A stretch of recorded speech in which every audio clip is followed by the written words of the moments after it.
17절에 보면 아무에게도, 그러니까 상대가 누구냐에 따라 달라지진 않죠.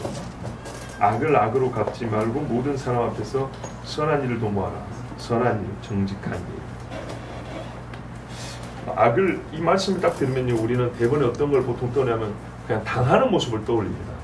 그래서 우리가 어떤 말을 들으면 1차적으로 떠오르는 이미지, 연상되는 장면들이 있죠. 이 말씀을 딱 들으면 악을 악으로 갚지 말라, 선한 일을 하면 당하고 또 무력하게 억지로 악에게 이렇게 끌려가고, 그렇죠? 아무것도 하지 말고 그냥 있으라는 그런 뜻 비슷하게 들리기도 합니다. 물론 우리가 그렇게 또 생각을 하면 그렇지 않다고 대답하시겠지만, 보통 이미지를 떠올릴 때는 그냥 당하고 당해주고 끌려가주고 손해봐주고 하는 그런 모습을 떠올립니다. 무관하진 않지만은 하나님 말씀의 정확한 뜻은 아닙니다.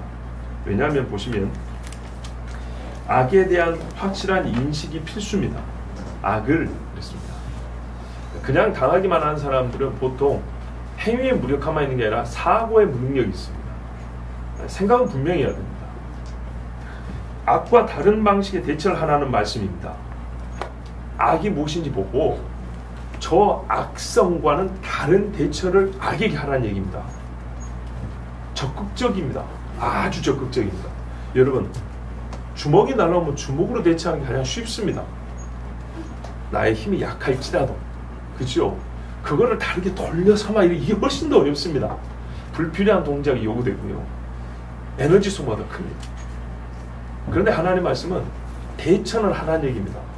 그런데 악에 대하여 악으로 하는 게 쉬운데 악으로 하지 말고 선한 걸로 대응하라는 겁니다.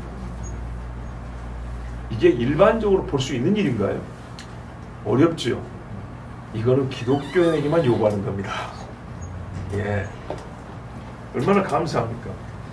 그리스도 안에서 새로운 피조물에게만 요구하는 것이지 새롭게 되지 않은 피조물, 타락한 피조물에게는 절대 이거 가르쳐줘도 안 됩니다. 별로 이 명령이 탐탁지 않으세요? 아, 그렇구나 아니라 왜 이런 걸 꼭 우리한테만 안 하고.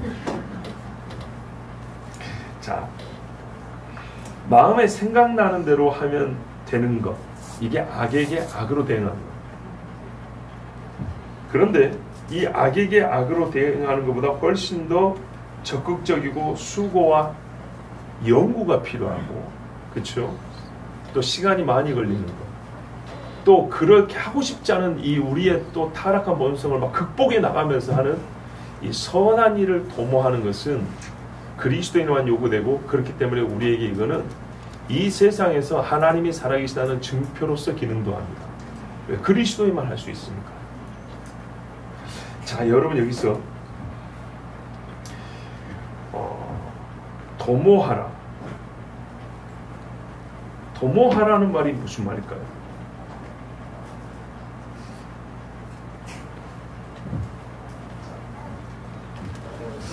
도모하라. 이 도모하라는 것은 생각을 앞으로 진전시켜 나가라는 말입니다. 우리가 도모한다, 악을 도모한다, 선을 도모한다 할 때 선한 일을 꾸민다 이러면은 우리말로 좀 쉽죠. 그런 것처럼 악을 보면은 어떻게 하냐면 선한 일을 우리는 거꾸로 거기서부터 시작을 해서 생각을 계속 발전시켜 나가랍니다. 그러니까 어려운 겁니다. 악한 일을 보고 있는데 그 악을 대응하기 위해서 어떻게 하면 선한 일을 통해서 저 악을 이길 수 있을까? 어떻게 하면 저 악을 행한 자를 선한 행실을 보고 감동하게 할 수 있을까? 이거를 생각한다는 자체가 아주 어렵잖아요. 그런데 이 일을 하라고 하나님이 말씀하는 겁니다. 사람들께 보세요. 모든 사람 앞에서 모든 사람들이 응당 기대하고 그들이 생각할 거라고 혹은 할 수 있는 상식적인 수준에서 넘어서서 그들이 보는 데서 외형이 나타날 정도, 속으로만 우리가 계획한 것이 아니라 우리가 생각한 것들이 겉보기로도 나타날 정도로 저 당하고 있는 우리를, 그렇죠, 힘들게 하는 악과 상반되는 선이 그대 눈앞에 펼쳐질 수 있도록. 자, 모든 사람이 똑같이 보고 있잖아요. 악을 행했는데 이쪽에서는 선을 부지런히 연구하고 생각을 진전시켜 한 다음에 그 앞에다가 똑같이 선이라는 상을 차려놨어요. 자, 이렇게 되니까 예수의 말씀이죠. 너희의 선한 행실을 보고 하늘에 계신 너희 하나님께 아버지께 영광을 돌리게 하라. 이렇게 되는 겁니다. 그러니까 뭘 할 줄을 몰라가지고 어리석어서 아니라 선한 생각을 할 수 있는 사람들이기 때문에 이 선한 생각을 요만큼만 하지 말고 이 사고 능력을 최대치로 사용하여서 생각해서 이 악성을 꼭 이렇게 누를 수 있고 지배할 수 있을 정도의 선한 일을 서로 생각을 모아서 그것이 나타나기까지 하라는 겁니다. 멋있죠? 안 멋있습니까? 아멘 소리는 안 들려요. 여러분 아멘 소리 뭐 커봐야 저 혼자 소리밖에 안 되니까 이렇게 하나님이 우리에게는 악을 이길 수 있는 방법을 주셨습니다. 그리고 구체적인 방법이 이제 20절에 보면 나오죠. 그거는 나중에 보도록 하겠습니다. 자, 그래서 예수님이 20절에 이제 구체적으로 나오는데 이 신뢰를 마태복음 5장에 이 뭡니까? 산상수훈에는 뭐라고 하셨냐면 한쪽 뺨을 치면 오른편 뺨을 때리면 왼뺨을 돌려달라고 그랬습니다. 나 이거 한 번도 못 해봤어요. 일단 뺨을 친 사람이 선생님밖에 없어서 뭐 선생님한테 이렇게 저항하는 것처럼 이렇게 하면 안 되잖아요. 그랬는데 하여튼 이게 어렵고요. 너희를 그 다음에 고발하여 속옷을 가지고 오자. 고발해서 속옷까지 뺐다는 사람은 얼마나 못된 사람입니까? 그렇죠? 아직 이런 인간 못 만나봤죠. 이런 사람이 있다는 겁니다. 물론 또 여기에 옛날에 속옷이랑 오늘날의 이너웨어와는 다른 이런 이야기 하지 마시고 어쨌든 남의 속옷이에요. 그걸 고발해서 세상에 그거 뺏겠다고 고발한다. 이야, 이런 악질인데도 불구하고 포도주입니다. 또 억지로 오리를 가게 하면 신민을 동행하라 합니다. 대충 키로로 하면 2km 정도 가자 하면 4km를 가는 일입니다. 이야, 소설이긴 하지만 사도들의 이 행전, 사도행전을 소설화한 글에 보면 바울과 바나바 또는 마가가 1차 선교여행 갈 때 구브로 섬에서 이 로마 병사들을 만납니다. 길에서. 그 사람들에게 걸리면 곤란한데 그들의 마차를 고쳐주고 그들의 어려운 짐을 들어주고 뭐 이런 이야기를 통해서 또 무사히 나가는 그런 장면이 지금 떠오릅니다. 실제로 소설이지만 소설에서도 이런 하나님의 말씀을 이렇게 가미해가지고 글을 썼더라는 거죠. 실제 이렇게 해서 타인에게 선한 일을 해서 하나님께 영광을 돌리고 또 그 사람에게서도 선한 것들을 끌어내는 이런 경우들이 우리 신뢰에서 많이 있습니다. 신명기 그러면 이 말씀 어떻게 된가요? 신명기 19장 21절에 보면 네 눈이 긍휼히 여기지 말라. 생명에는 생명으로 눈에는 눈으로 이에는 이로 손에는 손으로 발에는 발론이라. 이 말씀은 폐기된 건가요? 예수님이 그랬거든요. 아까 그 마태복음 말씀할 때 야 손에는 손이고 이에는 이라는 걸 들었으나 하면서 지금 이 말씀을 줬단 말이에요. 더 하라고. 그러면 신명기 말씀은 폐기된 거냐? 그렇습니까? 하나님이 잘못 가르쳤고 실수했던 거를 한 1500년 만에 다시 고쳐주신 건가요? 이렇게 생각하면 곤란하다는 겁니다. 하나님께서 모세에게 주신 말씀은 잘 들으세요. 공의의 기본입니다. 예수님께서 같은 이스라엘, 똑같은 이스라엘 사람이죠. 같은 이스라엘 백성이 하신 말씀은 공의의 최상급입니다. 공의의 기본은 이해는 이해예요. 최상급은 이해는 이가 아니고 때리면 더 내놓는 거예요. 이건 어린 백성에게 가르쳐줄 수가 없어요. 그리스도 안에서 새로운 사람들이 할 수 있는 거예요. 그래서 공의의 최상급에는요 인자와 긍휼이 함께 들어있어요. 기본에도 물론 있죠.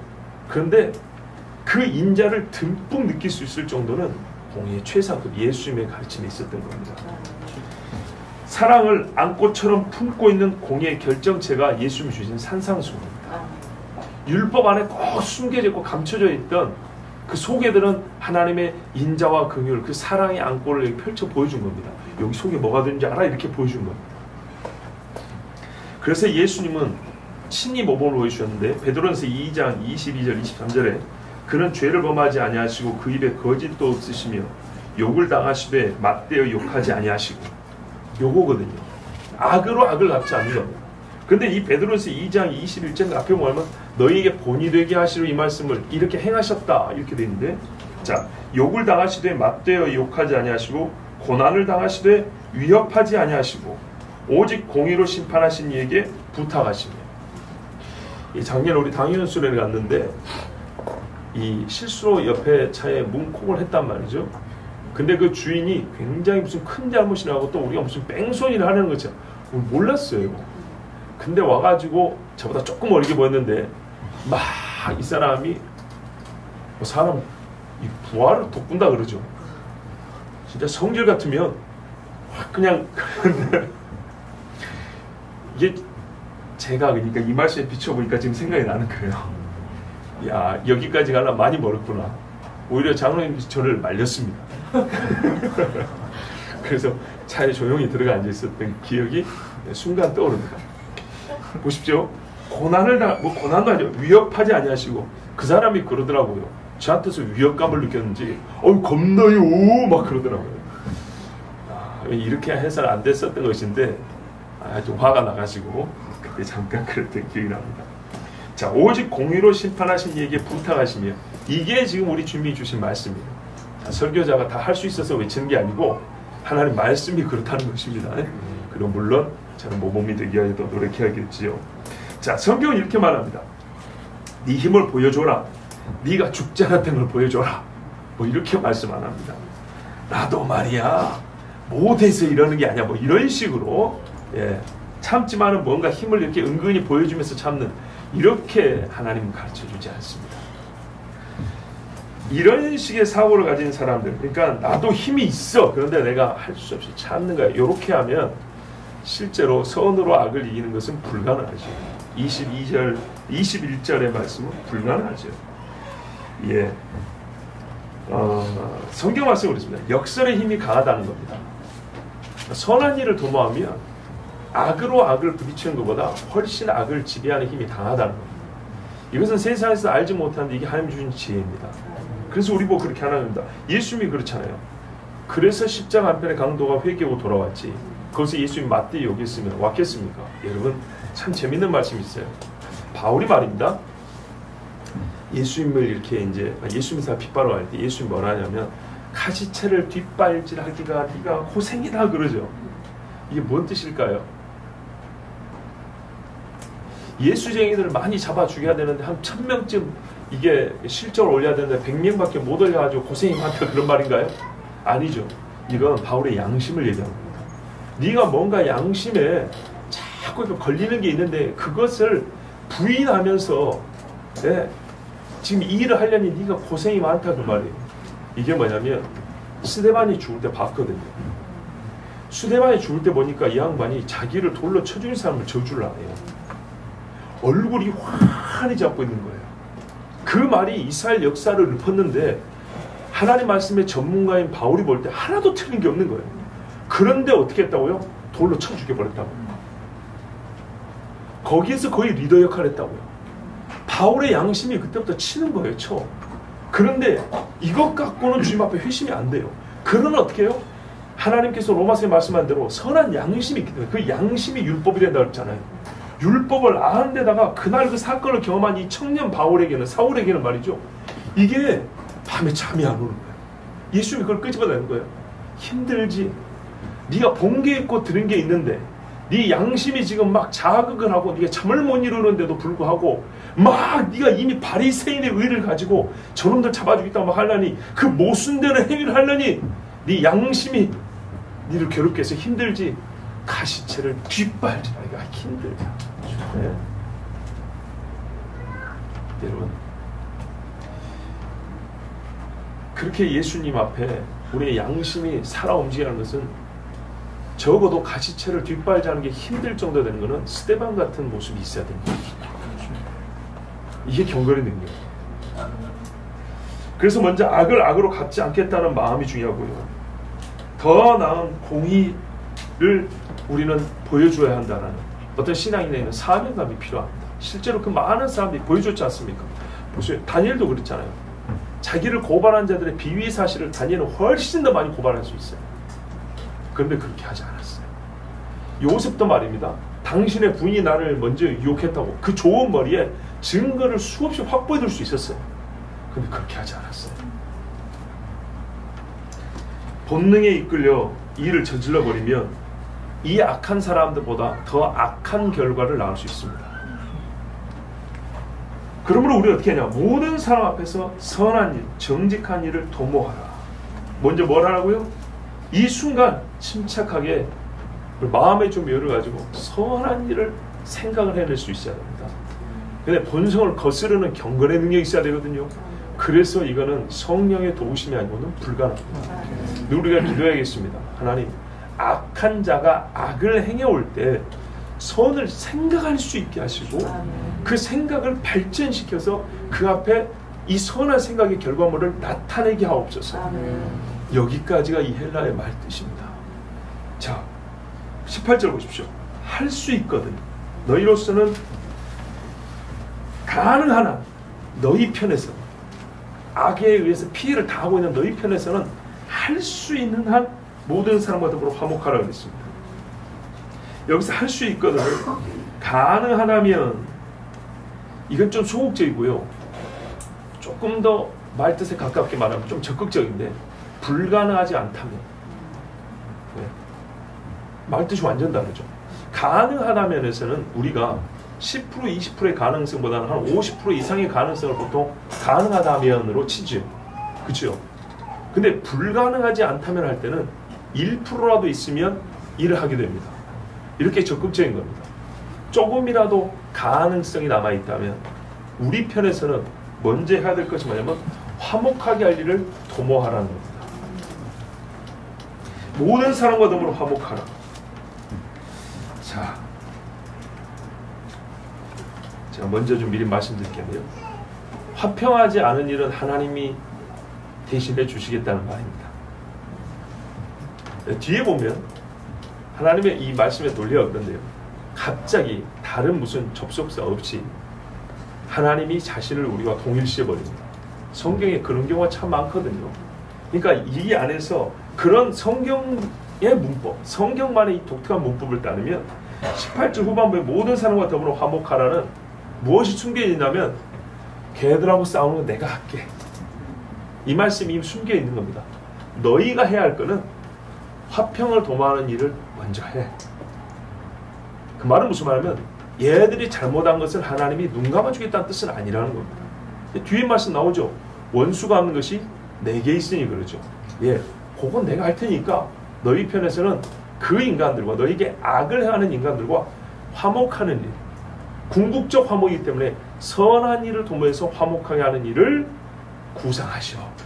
그 뒤에 것은 내가 할 테니까. 이런 말씀이 깔려 있는 겁니다. 자, 그러면 여러분 우리가 여기서 궁금한 겁니다. 자, 이렇게 말하는 한 목사 당신 그동안에 많이 했던 설교가 뭐가 좀 다른 것 같은데 모든 사람과 그냥 화목하면 되는겨? 그런가요? 아니죠. 모든 경우 화평과 화목을 도모해야 하는가? 어느 정도의 화목이 우리의 목표여야 할까요? 모든에 몰입한 나머지, 잘 보세요 제 말을, 모든에 몰입한 나머지 수월함을 위하여 할 수 있거든을 잊어서는 안 됩니다. 모든은 살려면 힘들지만은 어떤 우리가 이 불편함을 감당하지 않고 싶을 때는 모든이야말로 너무 편하거든요. 하나님께서 모든 삶에 오셨습니다. 너무 편하잖아요. 복음자라. 그렇죠?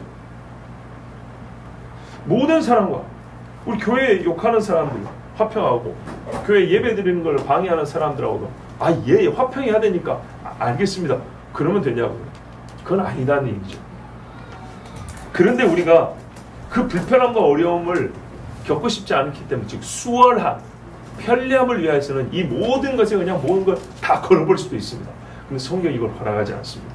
앞에 할 수 있거든요 있죠? 자, 보세요. 새벽보다는 여러분의 정신이 더 맑을 줄로 믿습니다. 보십시오. 아멘. 여기서 제일 큰 걸 어떻게 했냐면 모든에 몰입하지 말고 할 수 있거든에 우리가 또 주목을 해야 됩니다. 할 수 없으면요. 자, 여기 할 수 있거든은 너희 편에서는 그랬죠. 무슨 말이냐면 인간적 가능성만을 말하는 게 아닙니다. 너희는 그리스도인입니다. 그리스도인으로서 할 수 있거든. 그러면 그리스도인으로 할 수 없는 거는요, 안 되는 겁니다. 평화 협상의 의제로 올려서는 안 되는 겁니다. 할 수 있거든은 인간적 가능성만을 말하는 것이 아니라 그리스도인으로서 하나님의 통치와 주권 아래서라는 변치 않는 절대 단서가 붙어있다는 걸 아셔야 됩니다. 성경은 항상 이게 붙어있어요.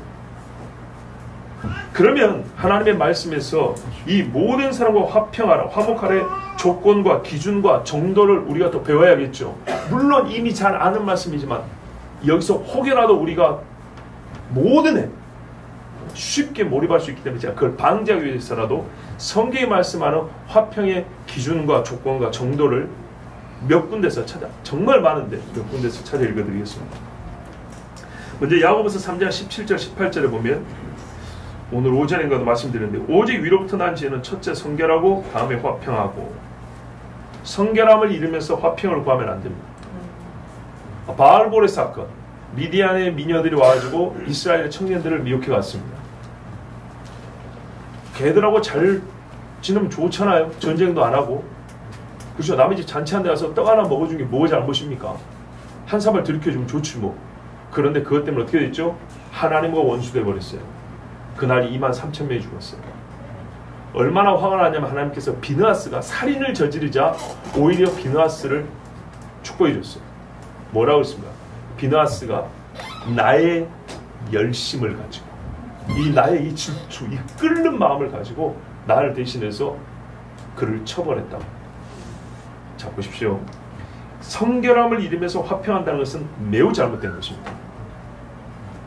우리 삶에 여러 가지 경우일 수가 있으니까 각기 그것은 여러분 생각해 보십시오. 또 갈라디아서 2장 11절 14절에 보면 다 읽지는 않지만은 게바, 우리 베드로 형님이 안디옥 헬라인의 교회에 갔습니다. 그렇죠? 어떻게 되냐면 성경에 보면 사도행전에 옛날에 들은 기억이 날 겁니다.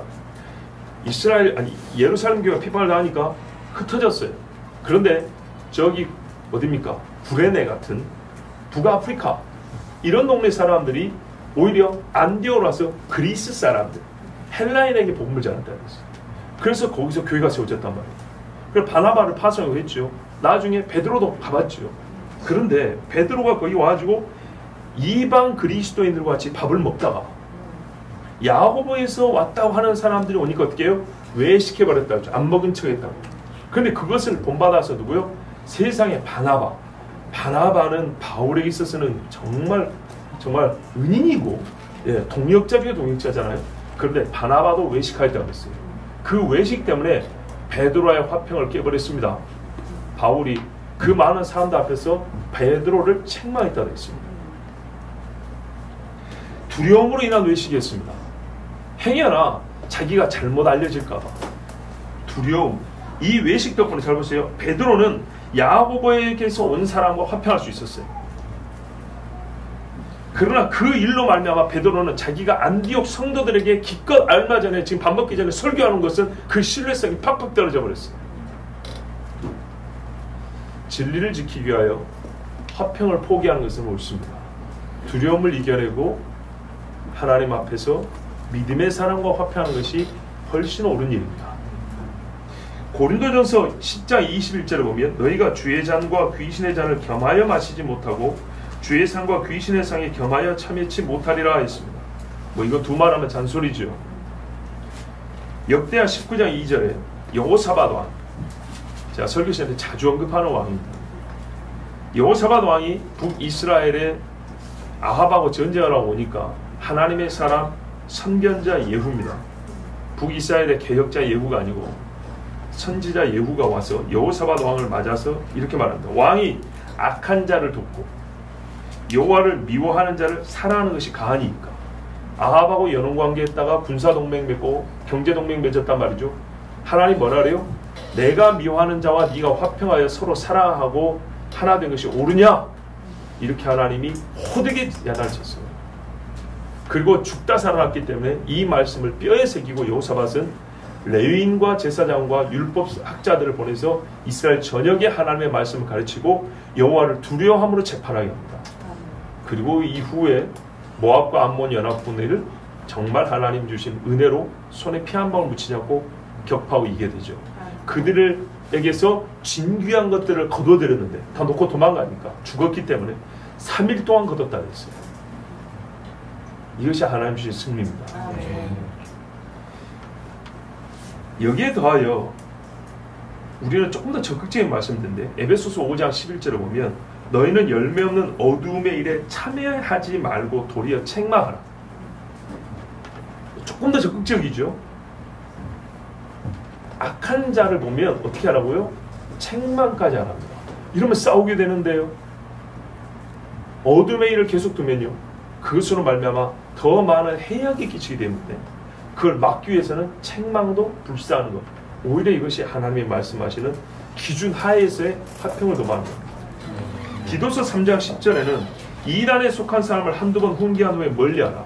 이 한두 번 훈계가 성경이 허용하는 범위 안에서의 화평을 도모하는 겁니다. 그리고 요한 1서인가요? 2장 10절을 보면 누구든지 이 교훈을 가지지 않고 너희에게 나아가거든 그를 집에 들이지도 말고 인사도 말라. 이런 경우는 좀 심하죠. 그런데 이렇게 되는 거는 만약에 이런 사람들을 허용하면 문을 빼꼼히 열고 들어와서 거룩한 공동체를 더럽히기 때문에 이 사람들과는 화평이 허용되지 않습니다. 또 요한계시록 18장 2절 6절을 보면 여러분 큰 성 음녀 바벨론 아시죠? 귀신의 처소와 각종 더러운 영에 모이는 곳이다. 각종 더럽고 가증한 새가 모이는 곳이 되었다 그랬어요. 바로 이것은 하나님이 이 장소는 심판하시기 때문에 뭐라 했습니까?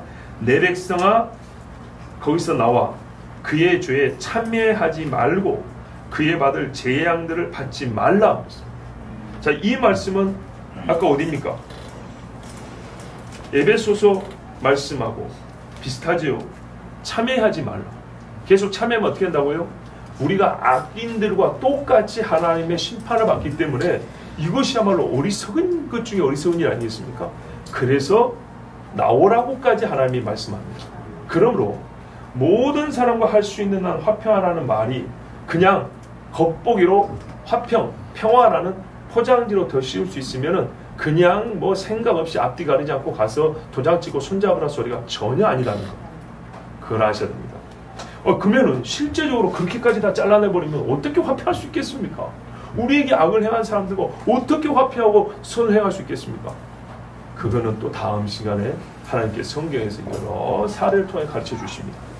자, 이런 말씀들을 통해서 볼 때 진리 문제는 타협이 없다는 걸 알 수 있습니다. 그런데 또 하나의 특징이 뭐냐면 이런 경우는 말이죠. 대개 교회와 세상 간 성도와 가짜 성도 간의 대립과 구별해서 붙들어야 될 말씀드린 경우가 많습니다. 그죠? 보십시오.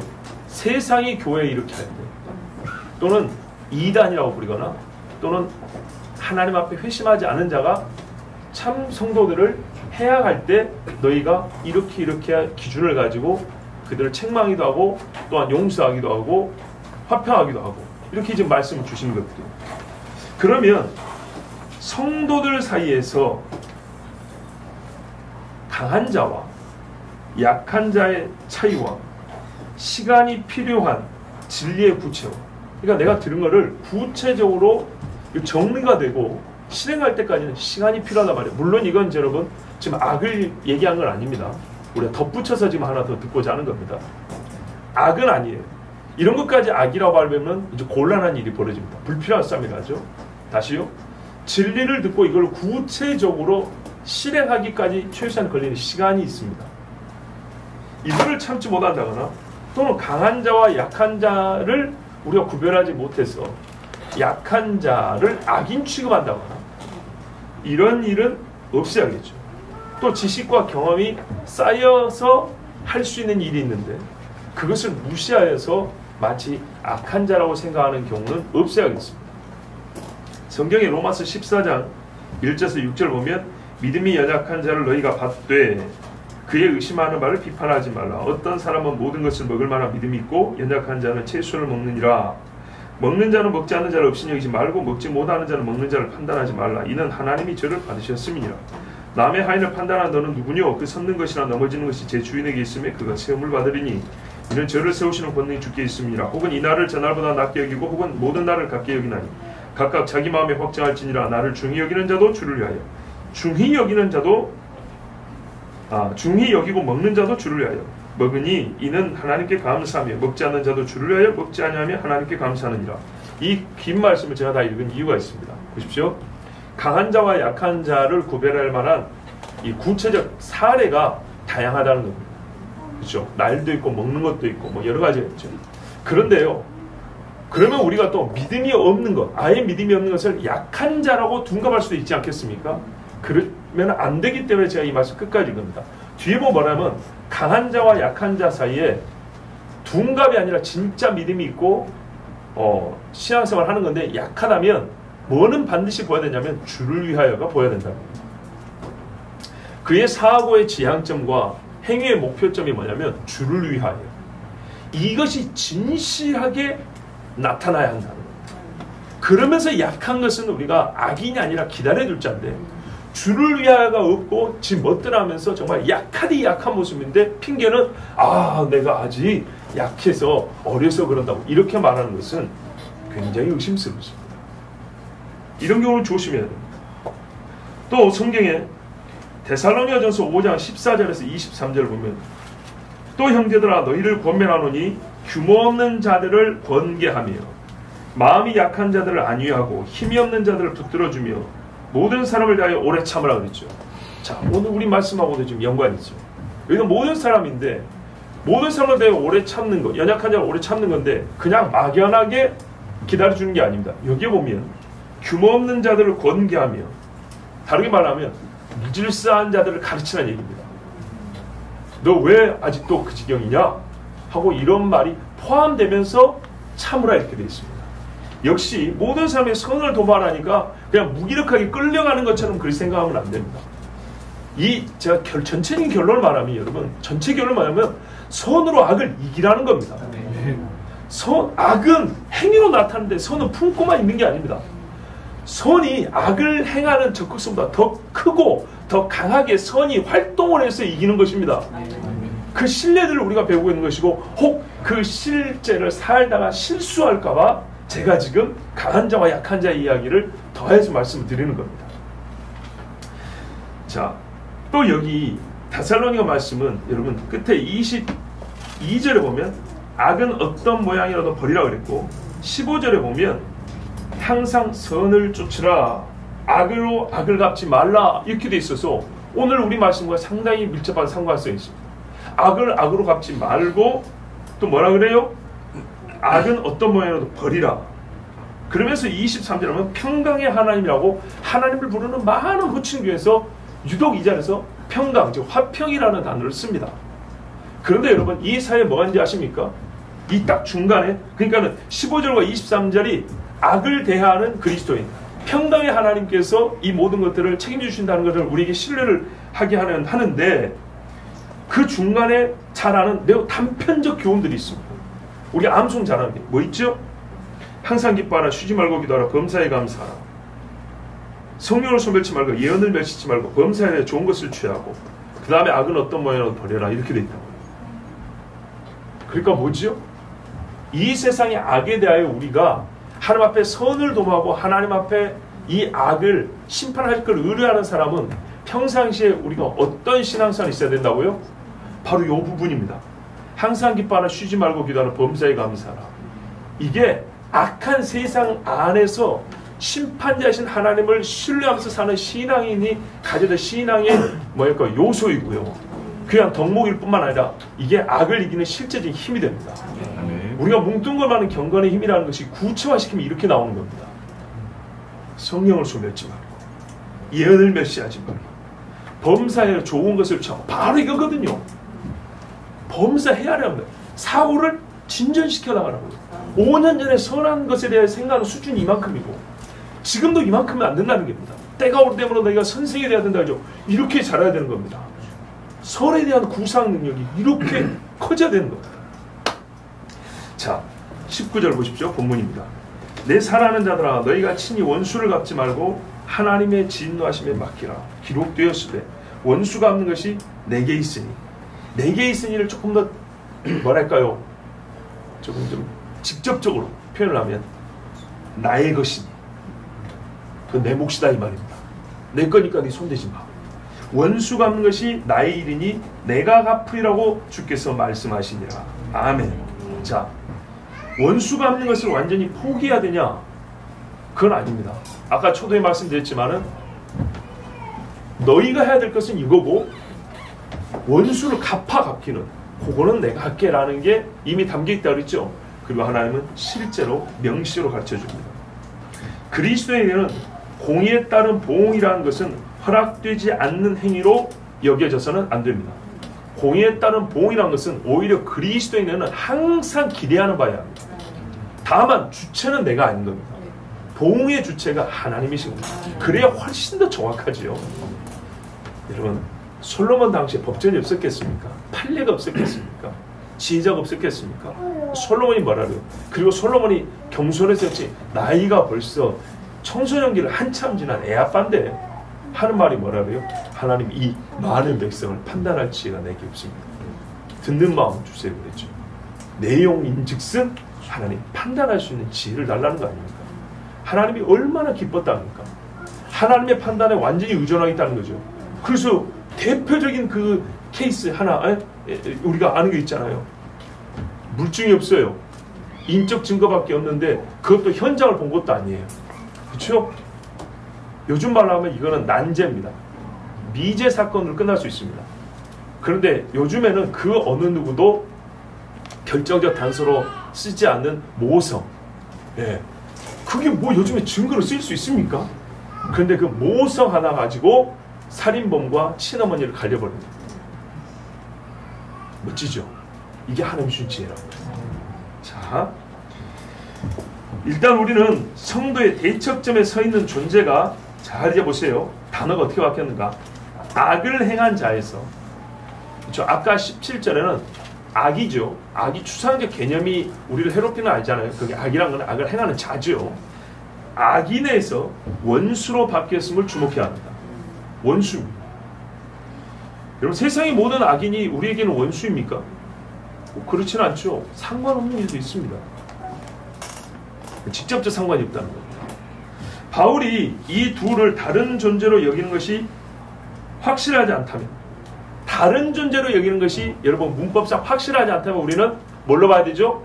동일 존재로 봐야 됩니다. 여기서 악을 행한 자와 원수는 동일 존재를 가리키는 것이고, 신자에게 있어서도 원수는 분명히 있다는 뜻입니다. 그렇죠.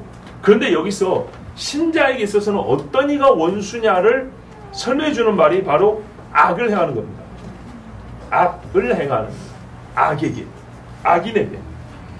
보세요. 신자에게 있어서 원수는 말이죠, 내 이익을 감수시킨 자가 아니에요. 세상에 나쁜 사람들은 합당하게 내 걸 갖고 가도 원수로 여긴다고. 저 새끼 두고 봐 이런다고요. 합법적으로 갖고 가도. 내가 싫어하는 일을 한 사람이 아닙니다. 신자에게서는요, 내가 잘못되면 그가 내가 싫어하는 옳은 일을 할 수 있는 거예요. 그러나 원수로 여기면 안 돼요. 근데 예수 안 믿는 사람들 어떻게 해요? 그가 옳고 내가 틀려도 내가 싫어하는 일을 하면 그가 원수가 되는 거죠. 기독교인들은 이렇게 매우 주관적 의미에서 원수 설정을 하나님 허락하지 않아요. 그래서 악이 먼저 나온 거예요. 악을 행하는 자가 기독교인에게는 최소한 원수의 기본 조건입니다. 신자는 옳은 일을 했지만, 신자가 옳은 일을 했지만 나에게 피해가 주어졌으므로 그를 원수로 여기는 일은 허락되지 않습니다. 악을 행한 자, 여기서 악의 판단 기준은 하나님의 법이죠. 바로 그겁니다. 오직 하나님의 법에 어긋남으로 악을 행한 자, 그리고 그가 나에게 해를 주는 거예요.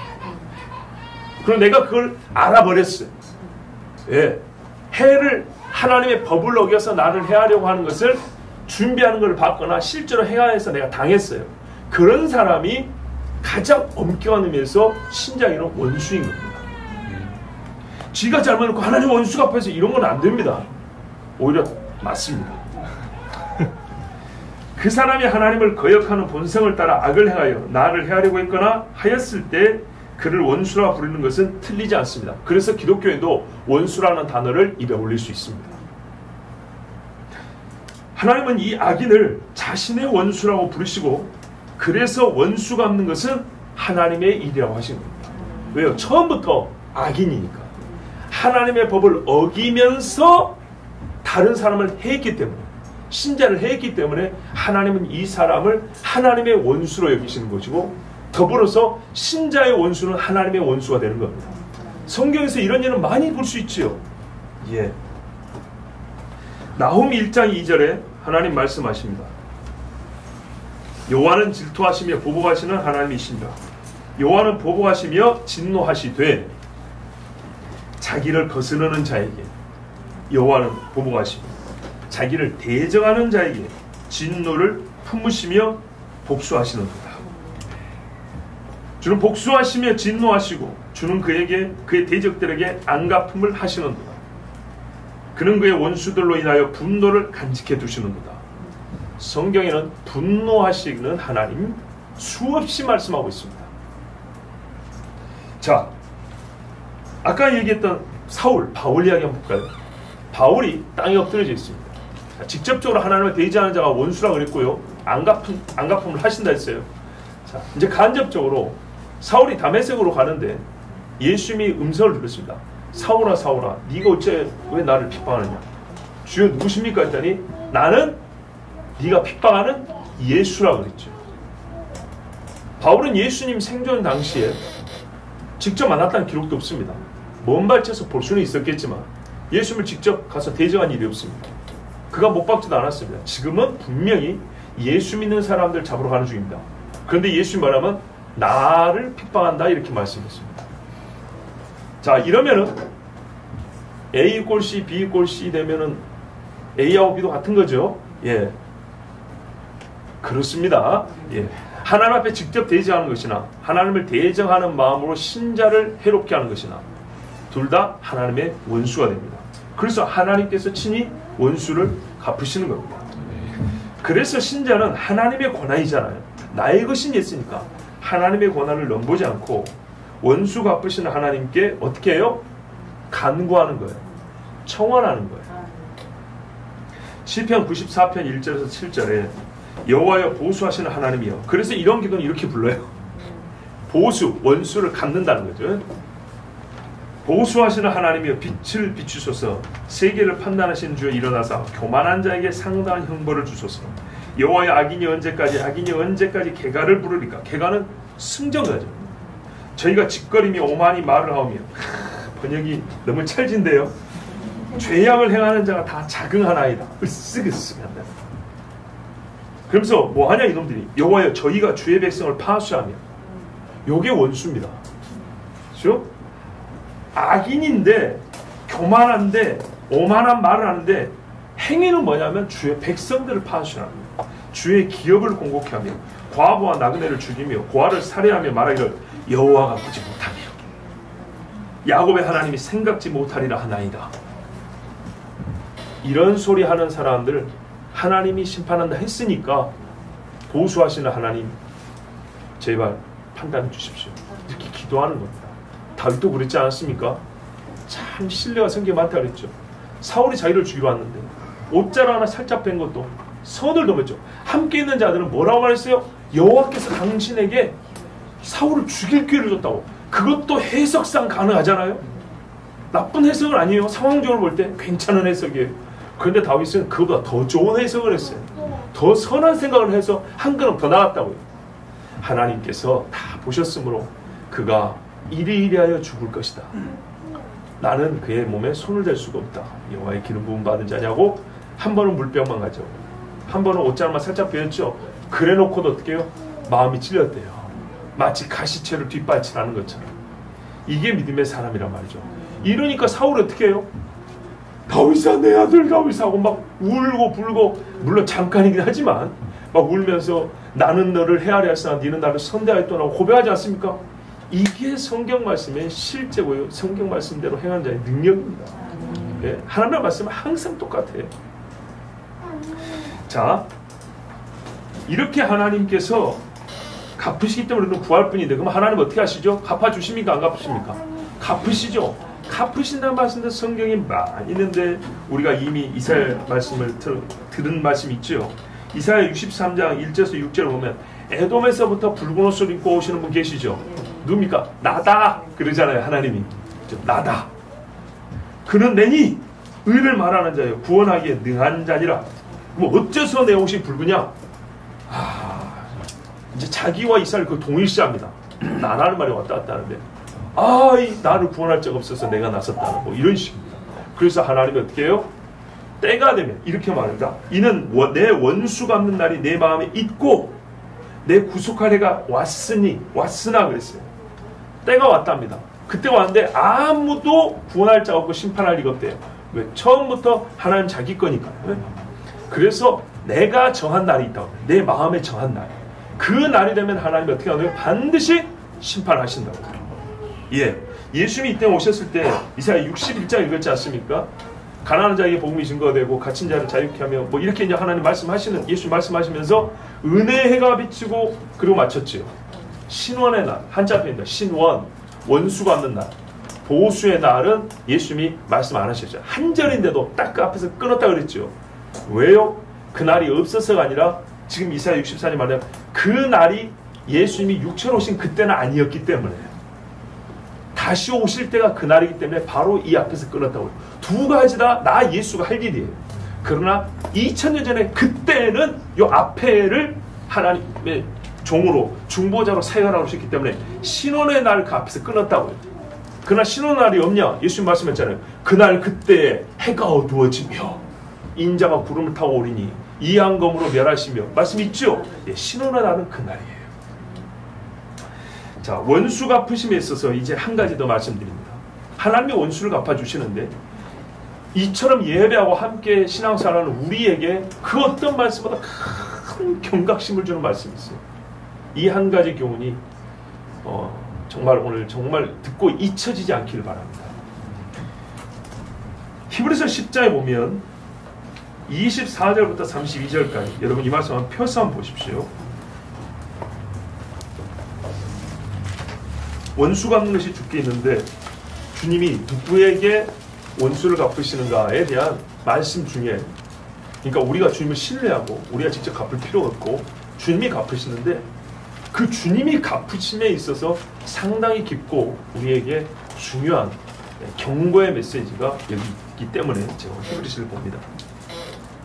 10장 24절에 보면 또 서로 돌아보아 사랑과 선행을 격려하며, 이거 맨날 목사가 모이라고 할 때 쓰는 말인데, 그런데 이게 원수 갚는 게 무슨 상황이냐?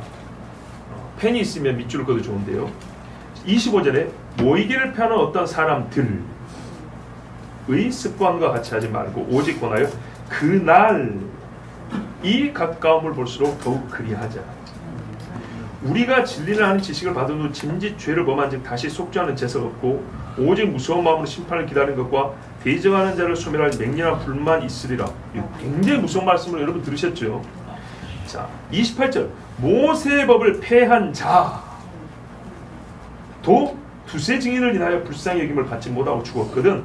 하물며 좀 깁니다. 하나님 아들을 밟고 자기를 거룩하게 한 언약의 피를 부정한 것으로 여기고 은혜의 성령 욕되게 하는 자, 이 세 그룹의 사람들이 동일 성질의 사람들입니다. 이 자에 당연히 받을 형벌이 얼마나 더 중하겠느냐 너희는 생각하라. 그리고 뭐라 합니까? 이게 확실하다. 그들이 받을 형벌이 원수 갚는 것이 내게 있으니 내게 갚으리라. 똑같은 말씀 인용하고 있죠. 갚으리라 하시고 또다시 이 부분이 이제 무서운 겁니다. 주께서 그의 백성을 심판하리라 말씀하신 것을 우리가 아노니 살아계신 하나님의 손에 빠져들어가는 것이 무서울진저 전날에 너희가 빛을 받은 후에 고난의 큰 싸움에 참은 것을 생각하라. 아멘. 24절에 잘 보세요. 모이기를 패하는 어떤 사람들을 따르지 말라 하십니다. 그렇죠? 24절부터 새로운 단락이 시작됩니다. 문법적으로. 그런데 이 말씀과 26절은 분리되어 있는 것이 아닙니다. 26절에는 우리 번역에는 빠졌는데 뭐가 있냐면 이는 뭐뭐 때문이라. 왜냐하면 뭐뭐 때문이라가 있습니다.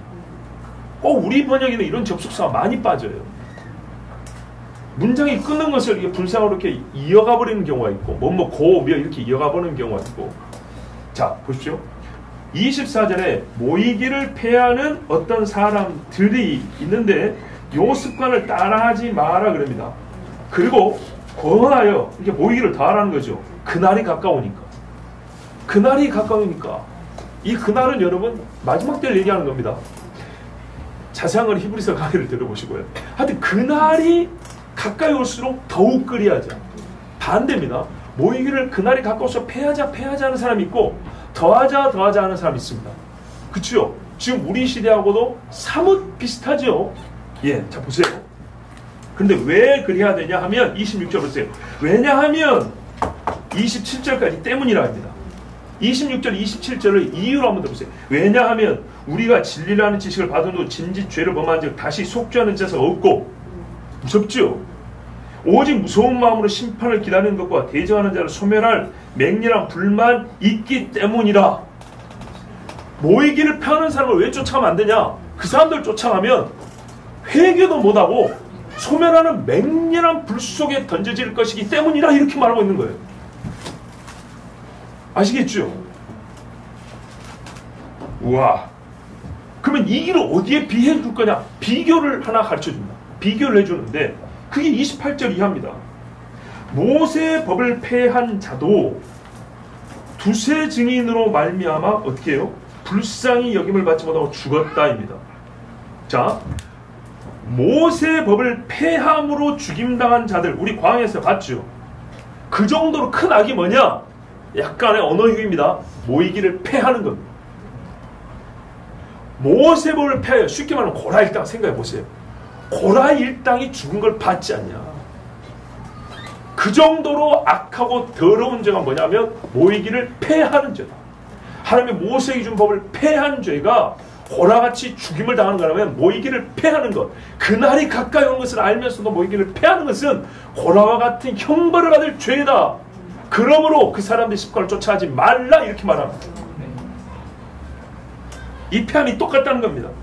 그리고 겉보기는 그러지만 이 폐하는 죄의 실체는 뭐냐 합니까? 그 다음 절에 나오죠. 하나님의 아들을 밟고 자기를 거룩하게 한 언약의 피를 부정한 것으로 여기고 은혜의 성령 욕되하는 자, 이게 실체입니다. 즉 하나님이 없다 이 말이에요. 출애굽에서 나왔는데 안식에 들어갈 믿음이 없는 사람이었어요. 여러분 지금 읽은 하나님의 아들 밟고 자기를 거룩하게 한 언약의 피를 부정한 것으로 여기고 은혜의 성령 욕되게 하는 자, 성령 모독죄 회방적 들어가겠죠. 이런 사람 정말 요 한 줄보다 무서운 죄가 있을까요? 우리가 아는 가장 무서운 죄들이 이 한 줄에 다 들어있죠. 이해가 되시죠? 그날이 가까운데 모이기를 폐하지 않은 자가 얼마나 무섭냐. 너 회개 못한다. 불 속에 들어간다. 한 예를 들어주고 비교를 해줄까? 그 감을 못 잡는데 광야에서 죽은 고라 족속 알지? 꼭 그 정도로 악한 죄다. 하나님 그렇게까지 심하게 하실 수 있나요? 내가 그 실체를 가르쳐 줄게. 그거 예수 부정하는 죄야. 구원 주신 하나님 부정한 죄야. 그러니까 정신 똑바로 차려. 이렇게 말씀하고 있어요. 그래서 원수 갚는 것이 내게 있다는 일반론을 말씀하신 후에 히브리서 말씀해 주세요. 일반적인 원수 갚는 것이 내게 있으냐고 30절에 나오죠? 일반론이에요. 그런데 그 다음에 특수 사례에 합한 교훈을 주시죠. 그게 뭡니까? 또다시 주께서 그의 백성을 심판하리라. 광야에서 죽은 인간이 누구죠? 이스라엘 사람. 그의 백성을, 주께서 그의 백성을 심판하리라 말씀하신 것을 우리가 알기 때문이니. 아모니가 아니에요. 30절도 이는으로 시작합니다. 왜? 보세요. 성령을 욕되하는 자의 받을 형벌이 얼마나 더 중하겠느냐 너희가 생각해라. 왜 그걸 생각해야 되냐 하면 30절에서부터 보면 하나님께서 이미 이렇게 말씀하셨기 때문이다. 뭐라고 말했냐? 원수 갚는 것이 내게 있다는데 그 원수가 이방인만이 아니라 자기 백성을 원수로 보시고 갚은다고도 말씀이 돼 있지 않냐. 그러니까 믿는 자들아, 교회 안에 있는 자들아 조심해라. 이렇게 말씀하는 거예요. 주께서 그의 백성을 심판하리라 말씀하신 것을 우리가 알기 때문입니다. 하나님의 백성들 가운데서 발생하는 원수. 자, 아까는 우리가 보통 대외적이라고 그랬어요. 이제는 대내적입니다. 하나님의 백성들 가운데서 발생하는 원수. 광야에서 40년만 봐도 얼마나 많았습니까? 그를 이방인 원수를 갚는 것과 똑같이 하나님이 원수 갚는다고 그래요. 히브리서 본문 지금 이 말씀 30절 이하는 신명기 32장, 35절, 36절 인용한 건데 보시면 그들이 실족할 때 그때 내가 보복하리라. 그들의 환난 날이 가까우니 그들에게 닥칠 그 일이 속히 오리로다. 참으로 여호와께서 자기 백성을 판단하시고 그 종들을 불쌍히 여기시리니 곧 그들의 무력함과 갇힌 자나 노인자가 없음을 보시는 때로다. 보세요. 자기 백성을 하나를 판단하고 자기 종들 불쌍하긴데요. 여기서 갈리는 거예요. 이 말씀의 배경은 어떠하냐? 32장 전반을 보면 제가 중간중간 읽어드리면 여술은 이스라엘을 가리키는 또 다른 표현입니다. 기름짐에 발로 찼도다. 네가 살찌고 비대하고 윤택하며 자기를 지신 하나님을 버리고 자기를 구원하신 반석을 없인 여겼도다. 너를 낳은 반석을 네가 상관하지 아니하고 너를 내신 하나님을 네가 잊었도다. 혹시 내가 원수를 자학하여 그들의 원수가 잘못 생각할까 걱정하였으니 원수들이 말하기를 우리의 수단이 높으며 여호와가 이 모든 것을 행함이 아니라 할까 염려함이라. 그들은 모략이 없는 민족이라 그들 중에 분별력이 없도다. 만일 그들이 지혜가 있어 이것을 깨달았으면 자기들의 종말을 분별하였으리라. 이게 무슨 말씀이냐면 잘 보세요. 하나님께서 이스라엘 백성 안에 배도자들 있고 하나님을 없인 자들 있죠. 즉 백성을 자기 백성을 심판하려고 이방을 불러쳤어요. 근데 이방인들은 하나님의 이 뜻을 몰라요. 그래서 자기들의 수완과 자기들의 능력으로 자기들의 영광으로 이스라엘 백성을 치는 것을 그렇게 해석을 했어요. 그래서 하나님이 그들을 또 친다는 얘기입니다. 이게 뭐 선지자서에 보면 여러 군데 나오죠. 하박국도 고민이었죠. 아니 바벨론 놈들이 더 나쁜 것 같은데 왜 쟤들한테 우리가 죽습니까 했을 때 걱정하지 마. 걔들에 대한 심판은 내가 또 할 테니까. 그래서 하나님이 메대아 페르시아를 통해서 엎어버렸죠. 자, 이제 이런 말씀인데 이스라엘 백성이 어떻게 됐다고요? 여기서 제가 이렇게 좀 길게 읽은 이유는 이겁니다. 하나님이 이스라엘 백성에게 하나님이 이방인을 원수 갚는 것과 이스라엘을 치는 것이 동일성질하는 겁니다. 하나님의 뜻을 알지 못하고 자기 영광을 구하고 자기 욕심을 찰 때는 이스라엘 백성이 자기 백성을 대적하든 이방이 이스라엘 백성을 하든 똑같이 처벌하는 걸 볼 때 하나님께서는 교회 안에 있다고 했어. 성전 안에 들어있다고 해서 봐주지 않냐고 다른 기준을 적용하지 않고 똑같은 기준으로 심판한다는 겁니다. 그래서 히브리서 뭐예요? 떨어져 있는 히브리인들에게 주는 말씀 아닙니까? 예? 핏발패에서 흩어져 있는 정말 어렵게 신앙생활하는 히브리인들에게조차도 뭐라고 경고해요? 하나님이 자기 백성을 심판한다는 말을 절대 잊지 말라 이렇게 말씀합니다. 저희 아버지도 그래서 옛날부터 정말 귀에 딱지가 않도록 저에게 하시는 말씀이 성경에 하나님이 성전에서부터 시작한다 그랬다. 근데 이 말씀이 어디냐면 뭐 다른 데도 있을 수 있지만은 제가 찾기로는 에스겔에 있는데요. 9장 3절 6절 한번 읽어드릴게요. 그룹에 머물러 있던 이스라엘 하나님의 영광이 올라 성전 문지방에 이르더니 여호와께서 그 가는 베옷을 입고 서기관의 먹것을 찬 사람을 불러 이르시되 너는 예루살렘 성읍 중에 순행하여 그 가운데서 행하는 모든 가증한 일로 인하여 보세요.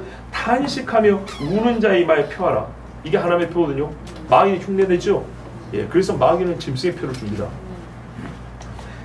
뭐하는 사람을 펴하라고요?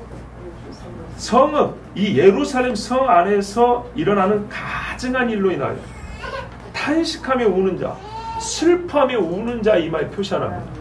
그러니까 제가 이 시구에도 우리가 우는 그리스도인이 있어야 된다는 겁니다. 비판보다 우리가 울 수 있는 그리스도인이 돼야 돼요. 이게 선으로 악을 이기는 거예요. 우는 자 이마에 표하라 하시고 나의 듣는데 애쓸도 듣고 있는데 또 그 남은 자에게 이르시되 너희는 그 뒤를 쫓아. 그러니까 또 다른 서기관들이 있다는 거죠. 하나님 종들이 있어요. 그 뒤를 쫓아 성읍 중에 순행하며 아껴보지도 말며 천사들입니다. 여기서 종들은 긍휼을 베풀지도 말고 쳐서 늙은 자와 젊은 자와 처녀와 어린아이와 부녀를 다 죽이되 이마에 표 있는 자에게는 가까이 말라. 한 서기관이 표를 하면 그 뒤를 따라가면서 하나님의 심판의 사자들이 쳐 죽인다는 거예요. 내 성수에서 시작할지니라 하심에 그들이 성전 앞에 있는 늙은 자들로부터 시작하더라. 자 보세요. 늙은 자와 젊은 자와 처녀와 어린아이와 부녀를 다 죽이는데 성전에서 나이 든 자부터 시작하더라. 성전 밖으로 갓난아이까지 다 치는 거예요. 하나님의 교회 바뀌든 아니든 예루살렘 성전 아니든 바뀌든 하나님을 대적하는 자와 주를 참되게 섬기는 자를 해롭게 하는 자를 하나님은 원수로 여기사 반드시 심판하시며 이 세상에서는 경험할 수 없는 무섭고 한없는 고통의 형벌을 내립니다. 그러므로 여러분, 하나님을 신뢰한다면 내 손으로 친히 원수 갚는 것은 이제 그만하셔야겠습니다. 우리는 20절과 21절을 따라 20절은 그죠? 그러므로죠. 그렇죠? 그러므로가 빠졌는데 그러므로 네 원수가 줄이거든 먹이고 목마르거든 마시게 하라. 이 말씀을 따라 선으로 악을 이기는데 지치지 말고 또 괴롭고 어려울 때는 하나님을 찾아 간구함에 열심을 다해서 정말 이 시대 아니 이 땅에 하나님께서 원수 갚아주심을 믿고 기다리는 자가 있는 것을 드러내야겠습니다. 선을 도모하라는 건 어디까지라고요? 눈에 보이기까지랍니다. 이거는 자랑하려고 하는 것이 아닙니다. 실제가 되게 하라는 겁니다. 실제가. 여러분, 친히 원수를 갚지 마십시오. 악으로 악을 갚는, 보세요. 악으로 내가 또 다른 악을 저지름으로 악을 이겨보겠다. 이것은 하나님이 우리에게 허락하지 않는 것입니다. 여호와께서 보시고 때가 되면 원수에게는 하나님이 친히 화를 내리시고 주의 심판의 날을 인내함으로 기다린 자에게는 상으로 갚으실 것입니다. 이것이 하나님의 약속입니다. 우리 이 시간에 기도하겠습니다.